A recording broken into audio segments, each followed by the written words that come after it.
Assalamualaikum warahmatullahi wabarakatuh. Selamat siang Bapak Ibu dosen yang saya hormati serta teman-teman sekalian. Perkenalkan, nama saya Ahmad Samsul Fajri. Saya salah satu mahasiswa aktif di Universitas Bumipura yang mengambil program studi pendidikan teknologi informasi yang sekarang alhamdulillah sudah bersemester 6. Baik, di video kali ini saya akan membawakan materi atau akan sharing sedikit tentang materi representasi pengetahuan. Baik, langsung saja kita ke videonya. Let's go.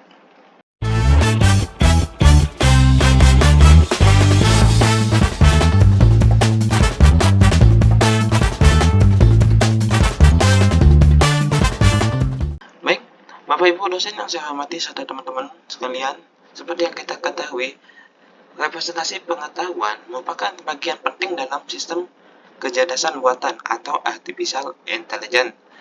Nah, representasi pengetahuan berkaitan dengan cara bagaimana komputer itu menyimpan, mengorganisasikan, dan menggunakan pengetahuan untuk berpikir dan mengambil keputusan seperti manusia. Dalam representasi pengetahuan, itu menurut Duban, itu dibagi menjadi dua bagian dasar sistem kecerdasan buatan. Yang pertama, itu ada yang namanya basis pengetahuan. Nah, dalam basis pengetahuan, ini representasi pengetahuan itu merupakan fakta tentang objek-objek dalam domain yang dipilih. Itu yang pertama.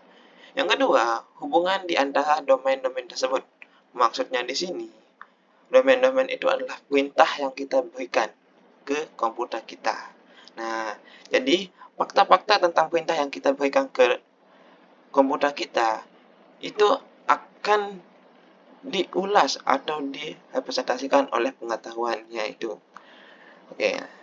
Dan juga representasi pengetahuan itu menjelaskan tentang hubungan di antara domain-domain tersebut, antara perintah 1 dan perintah 2 dan perintah 3 dan seterusnya.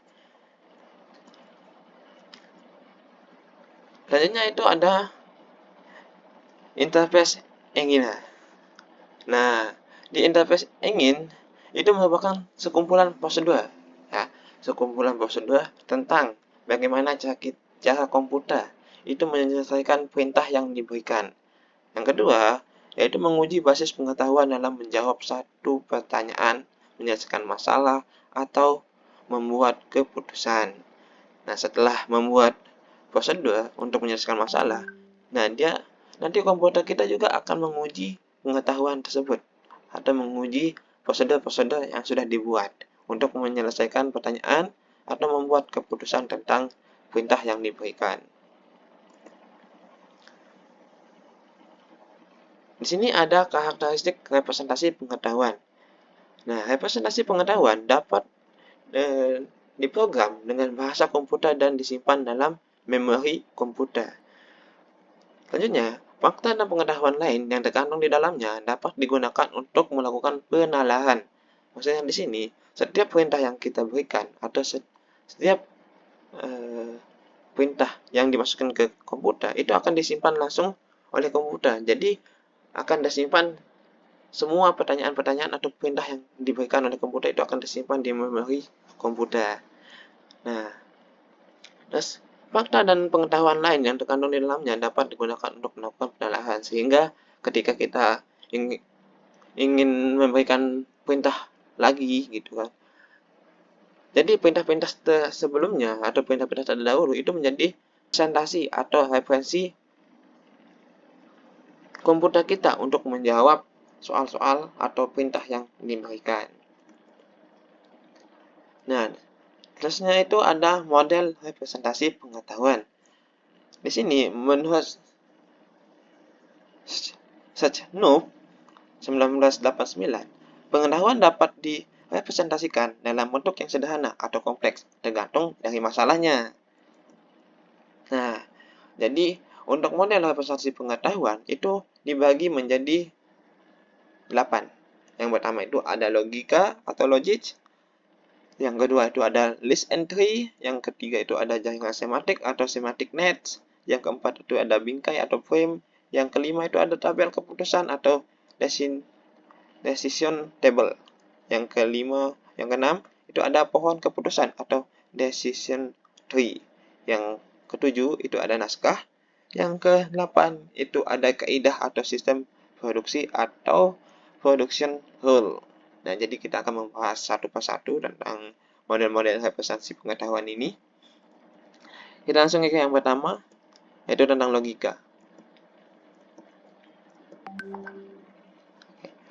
Baik, untuk logika itu memiliki tujuan yaitu untuk memberikan aturan-aturan penalaran sehingga dapat ditentukan kalimat tersebut bernilai benar atau salah.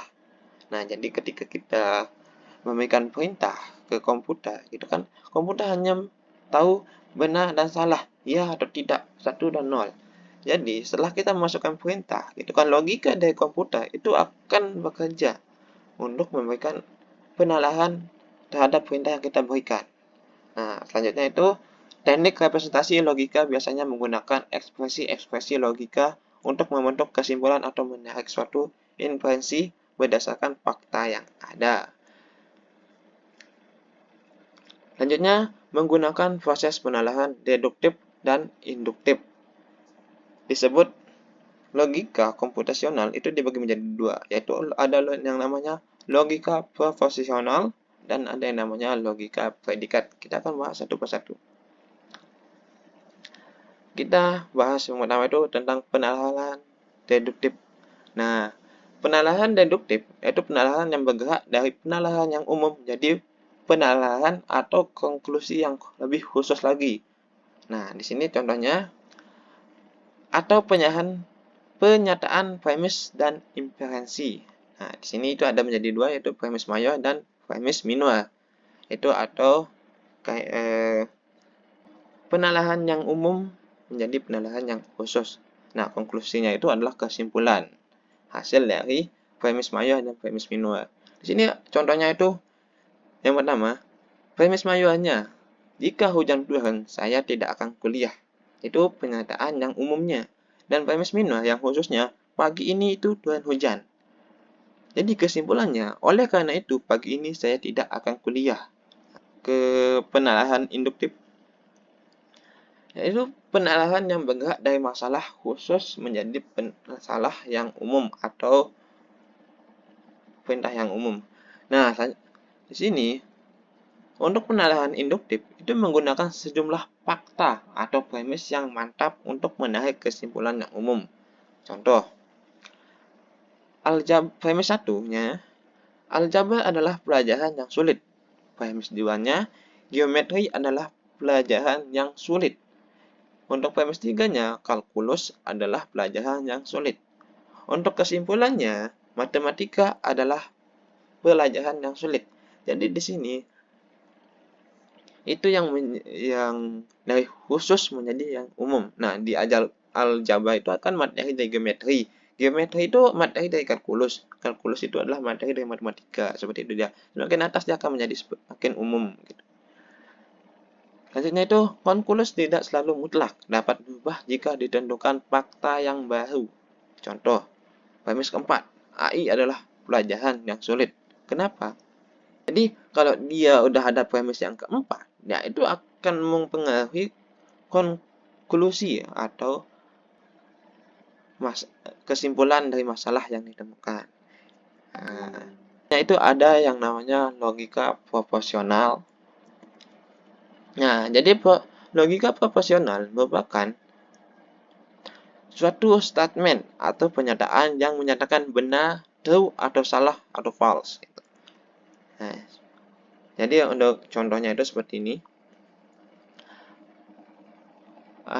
Di logika proporsional itu memiliki 5 operator dengan simbol yang berbeda-beda. Yang pertama, operator N. Jadi untuk operator N itu bernilai benar apabila masing-masing bernilai benar, true, atau masing-masing bernilai false. Nah, jadi untuk N itu kalau dia true dan kalau dia statementnya yang pertama itu true, terus yang kedua itu true, itu maka hasilnya akan true. Dan kalau dia false dan false, itu akan false.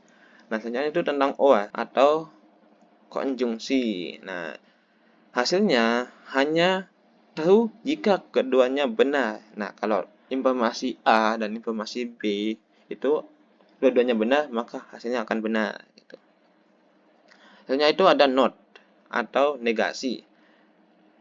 Nah, kalau negasi ini itu kebalikan dari statement pertama. Misalnya statement pertama itu true, maka not ini memang kebalikan dari true, maka false gitu. Jadi seperti itu seterusnya. Kalau dia false berarti not itu true gitu. Kalau untuk yang implikasi itu hanya false atau hanya false hanya kalau A-nya benar dan B-nya salah. Maksudnya di sini kalau dia informasinya statement pertamanya itu benar dan statement keduanya salah, maka untuk implementasi ini akan jadi benar. Nah, untuk diimplementasi itu hasilnya true jika A dan B memiliki nilai yang sama. Jadi kalau dijelasin itu agak sedikit membingungkan. Kita langsung ke contohnya aja supaya saya bisa menjelaskan lebih lanjut. Nah, di sini untuk contohnya. Di sini ada statement A dan B. Jadi di sini perlu diingat untuk simbol-simbol setiap operator itu berbeda-beda seperti ini. Nah, di sini ada yang gambar segitiga, ada segitiga kebalik, ada dan seterusnya. Oke. Nah, di sini untuk contohnya. Di sini ada premis 1 dan premis 2. Itu ada A dan B. A-nya itu bernilai true dan B-nya bernilai false. A-nya bernilai true, B-nya bernilai false. A-nya true dan B-nya A-nya false, B-nya true. A-nya false, B-nya false. Jadi, cara menggunakan operator-operator yang tadi itu seperti ini. Kalau dia logonya seperti gelombang yang kayak gini, itu artinya itu adalah logonya negasi atau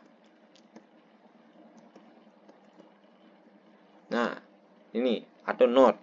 Oke, ingat ya, diingat. Not A atau negasi A.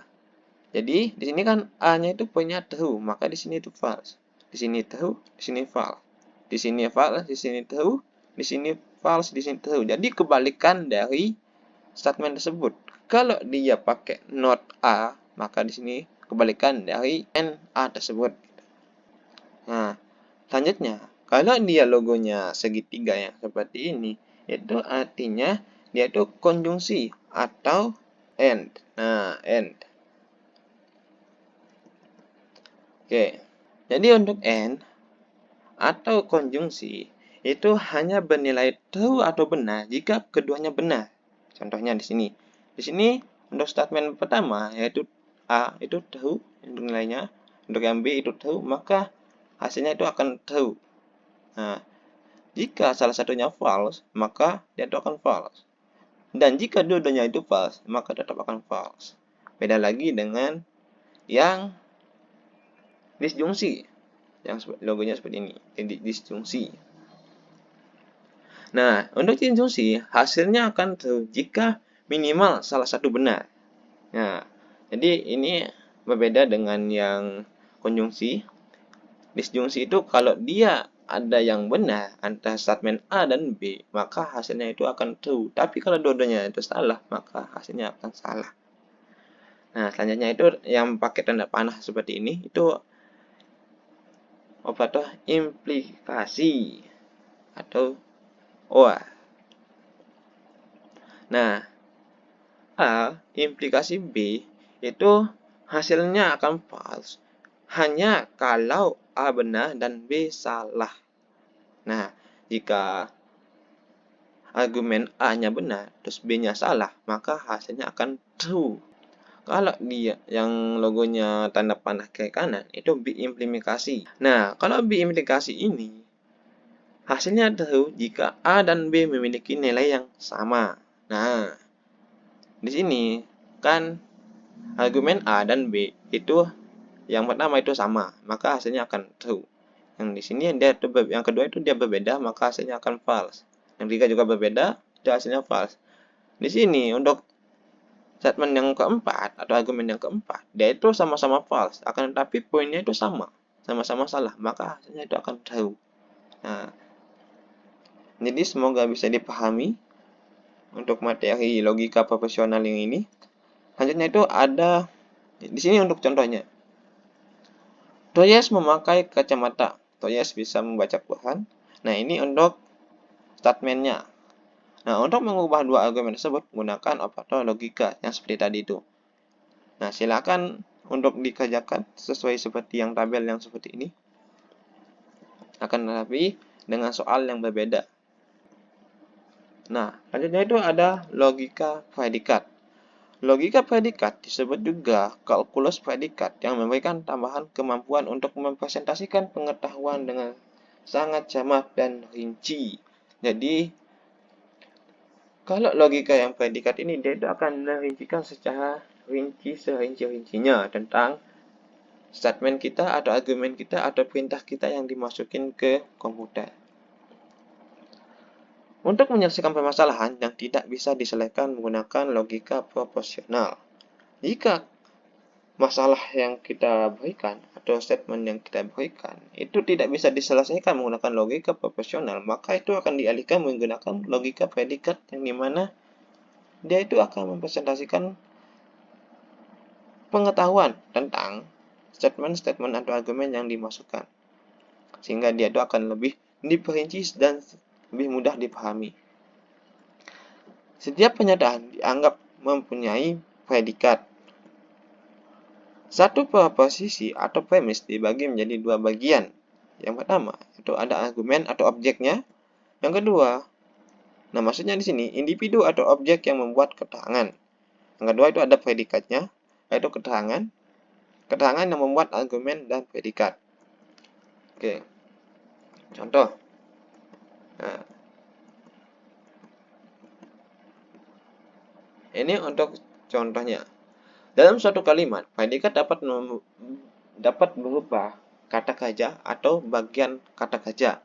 Contohnya di sini, predikat itu individu, misalkan Jamal memiliki mobil. Itu statement pertama. Mobilnya ditaruh di dalam bagasi. Itu opsi kedua. Nah, jadi untuk contohnya, mobil berada dalam garasi. Objek yang ini itu merupakan predikat pertama. Yang garasinya itu merupakan predikat kedua. Nah, dinyatakan menjadi di dalam mobil dan garasi. Di dalam sama dengan produk atau keterangan. Mobilnya merupakan argumen atau objeknya. Garasi argumen dan objeknya. Nah, seperti itu dia. Jadi ada dia keterangan, objek dan argumen atau produknya. Contoh lain supaya kita sama-sama memahami. Nah, di sini untuk proposisinya itu Hojali suka Juleha. Nah, kalkulus atau predikat itu suka itu merupakan kata kerja dan Hojali dan Juleha itu merupakan objeknya. Contoh kedua, pintu terbuka. Buka itu ada kata kerjanya dan pintu itu adalah objeknya. Yang contoh ketiga, sensor cahaya aktif. Aktif itu adalah kata kerjanya. Sensor cahaya itu merupakan objeknya atau bendanya.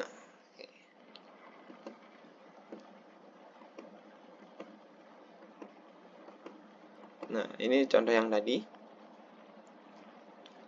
Pengetahuan diekspresikan dalam kalkulus predikat yang dapat dimanipulasi agar dapat dipresentasi atau dinalar. Nah, seperti yang tadi itu supaya premis atau argumen yang kita masukin itu dapat dibedakan mana yang subjek, mana yang argumennya. Pangkalan pengetahuan dibentuk dengan menggunakan variabel sebagai simbol-simbol untuk merancang objek. Nah, misalkan X sama dengan Hojali, Y sama dengan Juleha, maka proposisinya menjadi suka X, Y. Jadi dia itu akan lebih rinci lagi ketimbang yang logika proporsional. Masih di logika predikat. Nah, ini contoh lainnya. Nah, kita masuk ke model yang kedua. Di sini itu ada yang namanya list. Nah, jadi list itu merupakan struktur sederhana representasi pengetahuan. Nah, jadi list itu merupakan struktur sederhana untuk merepresentasikan pengetahuan tentang data-data atau argumen-argumen atau perintah yang kita masukin ke komputer. Nah, daftar dari rangkaian materi yang terkait. Nah, jadi ketika kita masukin argumen, ketika kita masukin perintah, nanti dia itu akan membuat daftar lagi yang untuk menjelaskan atau yang berhubungan tentang perintah atau argumen yang kita masukin. Selanjutnya itu list digunakan untuk objek yang dikelompokkan, dikategorikan atau digabungkan. Nah, di sini untuk contohnya itu seperti ini, yaitu list A itu memiliki poin 1, 2, 3, 4, 5. Nah, di poin nomor 2 itu memiliki isi A, B, C, D. Nah, A, B, C. Nah, di poin B itu memiliki ada isinya lagi. Nah, jadi akan ditulis lagi atau diinputkan lagi atau diperlihatkan lagi bahwa di poin B itu ada isinya 1, 2. Nah, di sini juga sama. Di elemen yang 4 itu memiliki isi juga yang seperti A, B, C. Nah, jadi untuk contohnya seperti itu. Selanjutnya itu ada yang namanya tree atau pohon. Kenapa disebut pohon? Karena bentuknya atau strukturnya itu menyerupai sebuah pohon. Jadi tree itu merupakan struktur sederhana untuk mempresentasikan pengetahuan. Jadi ini lebih sederhana lagi. Nah, dan juga tree itu merupakan struktur grafik yang hierarki atau tersusun. Nah, contohnya di sini. A itu memiliki anak atau memiliki isi atau memiliki poin atau memiliki isi dari poin tersebut. Isinya itu 1, 2, dan 3. Nah, di poin 1 itu memiliki isi lagi, yaitu A, B, dan C. Dan di poin yang ketiga itu memiliki isi A dan B. Di poin 1, dia memiliki isi A, B, dan C. Itu di poin B-nya itu memiliki isi lagi, yaitu 1 dan 2. Ini beda seperti yang list yang tadi itu. Kalau list, dia itu udah dikelompokkan. Nah, list A gitu kan. Itu seperti ini. Yang sudah dikelompokkan dan dikategorikan atau yang sudah digabungkan. Kalau ini, itu belum digabungkan atau oke. Selanjutnya itu ada tentang jaringan semantik. Jaringan semantik itu merupakan struktur sederhana untuk representasi pengetahuan grafis yang menunjukkan hubungan antara berbagai objek. Nah, contohnya di sini itu ada sebuah jaringan semantik yang dimana memiliki kata penghubung. Contohnya di sini. Kita mulai dari yang tengah. Kenapa yang di tengah? Di sini soalnya inti dari jaringan tersebut. Nah, jadi bisa kita lihat di yang tengah ini itu memiliki garis arah atau petunjuk selanjutnya. Nah, untuk jaringan semantik, untuk dibacanya itu seperti ini. Budi pagi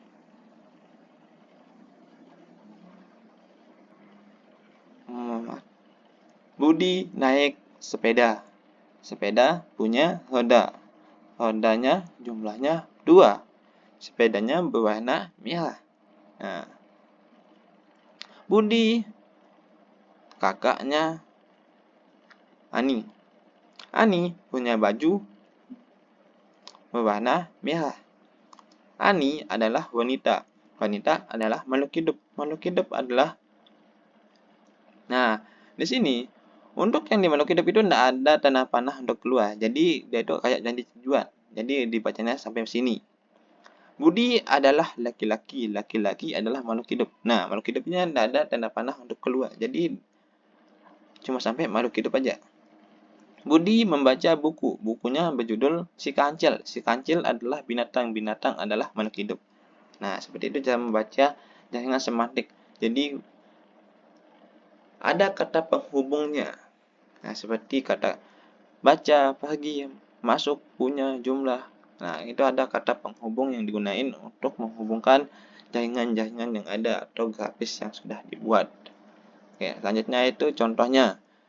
Desi makan donat. Donat bentuknya bulat. Desi punya adik namanya Sandy. Sandy pergi sekolah naik motor. Sandy pergi sekolah membawa bola. Desi bermain bola. Bola bentuknya bulat. Motor membutuhkan bensin. Pom bensin menyediakan bensin. Sandy punya rumah dekat pom bensin. Jadi kalau dia dibuat menjadi jaringan semantik seperti ini, maka hasil dari list yang ini atau data yang ini itu akan menghasilkan seperti ini. Nah, Desi punya adik namanya Sandy. Sandy punya rumah dekat pom bensin. Pom bensin menyediakan bensin. Nah, seperti itu namanya. Desi bermain bola. Bola bentuknya bulat. Bulat. Nah, Desi makan donat. Donat bentuknya bulat. Jadi dia itu terhubung antara argumen 1, 2, 3, 4, 5, sampai 10. Jadi dia itu dihubungkan menjadi satu. Jadi ada penghubungnya. Jadi terhubung satu sama lain seperti itu. Selanjutnya itu ada yang namanya frame untuk di model representasi pengetahuan.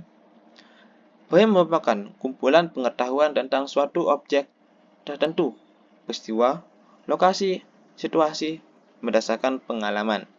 Nah, frame memiliki slot yang menggambarkan rincian, atribut, dan karakteristik objek. Hierarki frame. Susunan hierarki dari frame mengizinkan pewarisan frame. Nah, kita langsung ke contohnya. Nah, seperti ini. Ada yang namanya frame mobil. Nah, untuk di frame mobil, di sini saya tulis susunan hierarki dari frame mengizinkan pewarisan frame. Jadi, kayak di mesin. Nah, di sini kan frame mobil. Ada tulisannya itu kelasnya transportasi, nama pabriknya Audi, negara tempat buatnya itu Jerman, modelnya itu 5000 turbo. Dan di mesin itu representasi keterangan mesin. Nah, dia itu akan membuat frame lagi untuk mempresentasikan frame ini. Itulah yang dimaksud dengan mengizinkan pewarisan frame. Nah, frame juga memiliki slot yang menggambarkan rincian, atribut, dan karakteristik objek. Nah, jadi sini ada atribut dan karakteristik atau spesifikasi frame tersebut gitu. Kumpulan pengetahuan. Nah, jadi di sini frame itu merupakan kumpulan-kumpulan dari pengetahuan atau kumpulan-kumpulan dari penjelasan tentang frame tersebut gitu. Nah, itu untuk frame. Selanjutnya itu hierarki frame. Di sini contohnya untuk yang hierarkinya itu ada sebuah frame kendaraan. Nah, di kendaraan itu ada banyak jenisnya. Ada kereta api, ada sampan, ada mobil, ada pesawat, ada kapal. Jadi akan ada frame lagi. Nah, terus di frame mobil itu jenisnya juga berbeda-beda. Ada frame jenis mobilnya, yaitu frame mobil, penumpang, frame truk, frame bis. Nah, frame mobil penumpang ini juga itu memiliki frame lagi. Jadi dia itu akan membuat frame sesuai dengan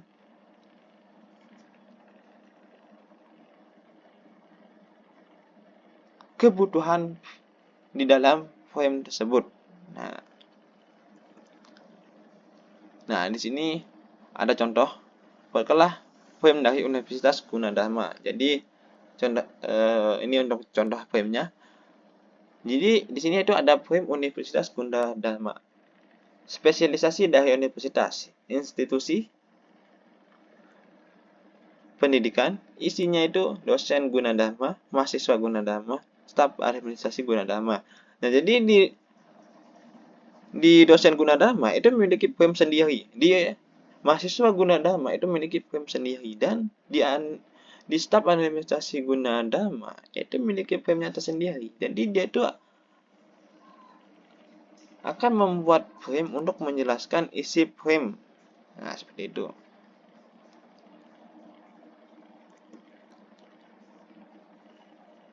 Nah, selanjutnya itu ada yang namanya tabel keputusan atau decision table. Tabel keputusan itu tabel atau keputusan yang dibuat dalam format tabel. Nah, tabel dibagi menjadi dua bagian. Yang pertama untuk atribut dan yang kedua untuk nilai dan kesimpulan. Contohnya di sini. Atributnya itu ada bentuk, aroma, warna, rasa, dan kulit. Nah, terus untuk tabel bentuk itu ada bulat, bulat, bulat, lonjong, dan seterusnya. Nah, untuk kesimpulan itu anggur. Nah, di sini tabel dibagi menjadi dua. Pertama untuk atributnya ini. Yang kedua untuk nilai dan kesimpulan. Jadi untuk kesimpulannya, anggur itu memiliki bentuk mana yang bulat. Terus jeruk memiliki bentuk yang warnanya bulat. Apel memiliki maaf. Untuk bacanya itu atribut. Di sini untuk menjelaskan atribut-atribut yang dimiliki oleh kesimpulan atau nilai dari kesimpulan tersebut. Oke, baik. Di sini untuk tabel keputusan atau decision table itu dibagi menjadi dua. Itu ada tabel untuk atribut dan ada tabel untuk kesimpulan. Contohnya di sini ada 1, 2, 3, 4, 5. 1, 2, 3, 4, 5. Ada 5 tabel untuk atribut dan ada 5 tabel untuk kesimpulan. Nah, cara bacanya di sini. Untuk anggur, di sini bentuknya bulat, aromanya asam. Bentuknya bulat, aromanya asam, warnanya kuning, rasanya asam, kulitnya kasar. Jadi itu dapat disimpulkan bahwa itu adalah anggur. Nah, jadi selanjutnya itu bentuknya bulat, aromanya asam, warnanya oranye, rasanya manis, kulitnya kasar. Jadi bisa disimpulkan itu adalah jeruk. Dan seperti itu seterusnya cara bacanya untuk tabel keputusan. Jadi untuk tabel keputusan itu ada dua poin. Itu ada tabel untuk atribut dan ada tabel untuk kesimpulan. Tabel ini berguna dalam sistem pakar atau klasifikasi untuk membantu mengambil keputusan secara otomatis berdasarkan ciri-ciri atribut yang dimiliki oleh suatu objek. Nah, jadi seperti itu dia untuk tabel keputusan. Setelah tabel keputusan, ada yang namanya juga pohon keputusan atau decision tree. Pohon keputusan itu mudah untuk dikonversi ke dalam bentuk aduan atau rules. Contohnya di sini. Aromanya asam dan tidak asam. Buah itu adalah jeruk. Untuk bentuknya, nah, kalau dia pilihannya itu jeruk, maka jeruknya itu akan diteruskan sampai dia menjelaskan secara rinci apakah dia itu jeruk atau tidak. Nah, kalau dia bukan jeruk, maka dia itu tidak akan dilanjutin. Nah, apabila jawabannya itu adalah jeruk, jeruknya itu bentuknya ada apa? Bentuknya apakah lonjong, apakah bulat? Nah, kalau bulat, nah di sini kan kalau pilihannya itu bulat, buah tersebut mungkin bukan lime, lemon dan lain-lain. Perlu informasi tambahan. Nah, jadi kalau nanti pilihannya itu adalah lonjong, berarti jawaban yang akan diberikan oleh komputer itu akan mengacu pada kesimpulan bahwa kemungkinan buah tersebut bukanlah jeruk. Akan tetapi kalau di keputusan yang diambil itu bentuknya bulat, maka akan diberikan opsi lagi warnanya apa. Kalau dia memberikan kesimpulan lagi warnanya oranye atau warnanya kuning atau warnanya hijau, itu akan ada hasilnya tersendiri. Nah, seperti itu untuk pohon keputusan. Dan itu ada yang namanya naskah atau skrip. Naskah itu sama dengan poem, tapi bedanya itu menggambarkan urutan peristiwa. Jadi, kalau untuk yang poem, jadi di mana poem tadi? Nah, untuk poem itu merupakan sebuah kumpulan pengetahuan tentang objek tertentu, peristiwa, lokasi, situasi berdasarkan pengalaman. Nah, akan tetapi kalau dia skrip, nah sini, kalau dia skrip itu ada urutan peristiwanya, jadi tidak dikelompokkan. Jadi untuk elemen skrip itu meliputi kondisi inputnya itu kayak gimana, tracknya atau perjalanan yang diisikan itu bagaimana, propnya itu berisi objek-objek pendukungnya itu apa aja, roles-nya itu peran yang dimainkan oleh seseorang itu apa aja, scan-nya atau adegan yang dimainkan itu bagaimana, dan hasilnya itu kayak gimana. Itu dirincikan di dalam naskah atau skrip. Nah, di sini untuk contoh naskah. Berikut adalah contoh naskah atau skrip kejadian di ujian akhir. Nah, untuk jalurnya atau TAHEK itu ujian tertulis mata kuliah kecerdasan buatan. Hal pertama atau peran atau pemahamannya itu ada mahasiswa atau pengawas. Verbnya atau pendukungnya itu ada lembaran soal, lembaran jawaban, presensi, pena, dan lain-lain. Kondisi inputnya itu ada mahasiswa terdaftar untuk mengikuti ujian. Jadi akan ada sekian-sekian sampai dia selesai skrip tersebut. Nah, sini ada 4 scan atau 5 scan atau adegan. Jadi di setiap adegan itu dijelasin seperti yang pertama, scan pertama, persiapan pengawasan. Pengawas menyiapkan lembaran soal dan seterusnya. Adegan kedua itu mahasiswa masuki ruangan. Setelah masukin ruangan itu, siswa akan ngapain itu ada di adegan kedua. Terus adegan ketiga itu mahasiswa mengajukan soal, kegiatan ketika mengerjakan soal itu akan dijelaskan di sini. Terus adegan keempat itu mahasiswa setelah selesai ujian akan kejadiannya itu kayak gimana, itu akan dijelasin per adegan-adegan atau per scan-scannya. Sampai dia selesai menjawab atau selesai skrip tersebut. Nah, untuk hasilnya itu akan nanti untuk menghasilkan beberapa opsi. Untuk contoh di sini, mahasiswa merasakan senang dan lega. Nah, mahasiswa merasa kecewa, mahasiswa merasa pusing, mahasiswa memaki-maki, mahasiswa sangat bersyukur. Nah, nanti di sini hasil akhirnya itu akan ada. Mungkin sekian yang bisa saya paparkan atau sekian yang bisa saya jelasin. Untuk yang lebihnya, saya mohon maaf. Sekian dari saya. Wassalamualaikum warahmatullahi wabarakatuh.